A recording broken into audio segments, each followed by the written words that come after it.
Congressman Pulong Duterte binatikos ang pangangalap ng lagda sa Davao City para sa Chacha. Aba, meron daw presyo.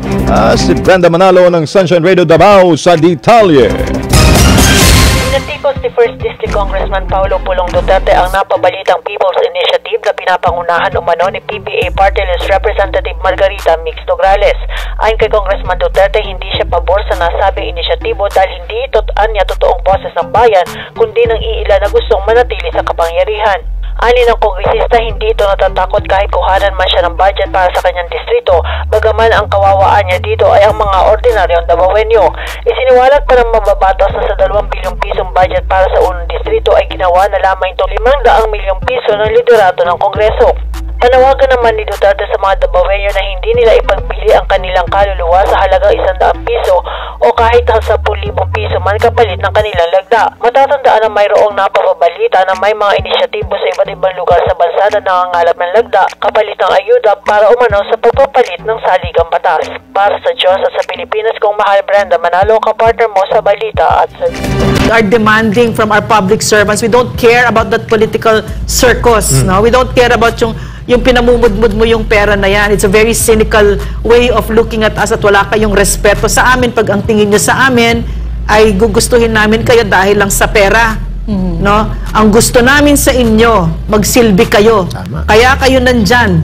Hindi kayo special. Mga trabahante kayo sa gobyerno. Correct. And this exactly is what the Vice President's trust and approval ratings say to me. And of worthy note, is that from the very start, very consistent siya. She's like her father, the most trusted government official.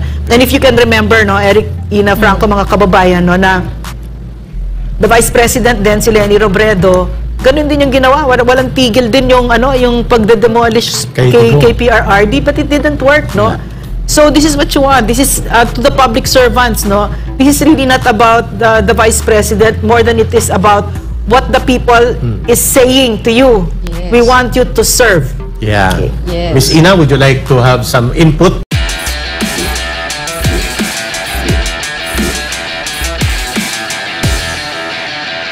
Tagsagan. Ayan, na narinig September to natin December ang pala yan. Oh. Yes. Ma'am. First Yan, yung tuloy-tuloy. September to December. Yeah, I think August natin sa NCIF na issue, yung sa confidential fund. And yun, sunod-sunod, pati yung kanyang naging record sa Davao, di ba? Talagang yung kinakalkal yan, sinisiraan siya ng mga makakaliwa.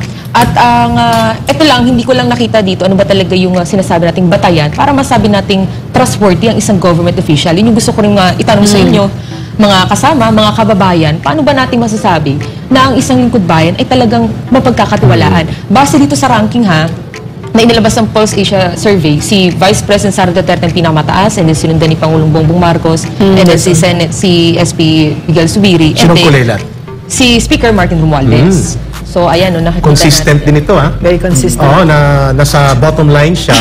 At kahit dublihin mo ang kanyang survey, percentage na pakalayo. Tsaka maganda na yung top 2 trusted ay ang President at ang Vice President. That speaks really well for their Siguro yung natin mga kababayan, mamaya basahin natin yung komento, may oras tayo. Ano ba yung mapagkakatiwalaan? I also think that itong survey na to is also a reflection of what the people think about the CPP, NPA, and the FRT list. No? Kasi sila yung operators dito So, totoo pala talaga yung sinasabi natin na kinamumuhian itong mga ito. Yes. Kasi sila yung kalaban ng Vice President, sila naman yung mga attack dogs sila yung nag-front niyan, di ba?